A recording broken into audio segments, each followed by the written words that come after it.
Napoleon Bonaparte. Napoleon Bonaparte Europe के एक महान राजनेता और सैन्य नेता था। अगर यूरोप में राष्ट्रवादी की बात करें और नेपोलियन बोनापार्ट का नाम न लिया जाए तो समझो कि बात अधूरी रह जाएगी। नेपोलियन के प्रभुत्व उत्कृष्ट की कहानी यूँ थी कि दूसरे राज्य भी अपनी सुरक्षा का इंतजाम करते थे ताकि राष्ट्रीय एकता की भावना उसमें भी विकसित हो सके। उसने इटली में नेपोलियन ने एक संगठित एक रूप शासन का भी गठन किया था।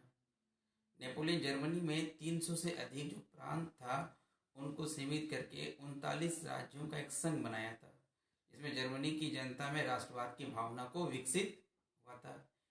तो आसान शब्दों में समझते हैं, नेपोलियन बोनापार्ट एक महान राजनेता के साथ सैन्य नेता भी थे और राष्ट्रवाद के क्रम में उनकी भूमिका महत्वपूर्ण थी, जो यूरोप में राष्ट्रवाद को उत्कृष्ट स्थान पर लेके जाता है। दूसरा था हमारा गैरिबाल्डी।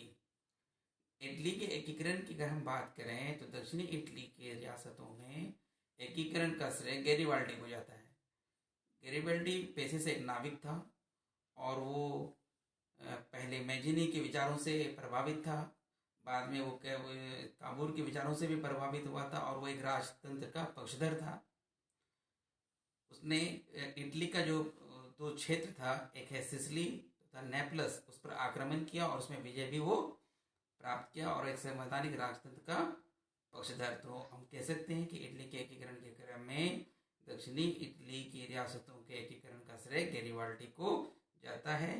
गैरिबाल्डी प्रारंभ से ही मैजिनी के विचारों का समर्थक भी था और अंत में वो काबूल के विचारों से प्रभावित भी हुआ और एक राजतंत्र का पक्षधर बना। इटली के प्रांत सिसिली था नेपलस पर विजय प्राप्त किया, आक्रमण किया और विजय प्राप्त किया।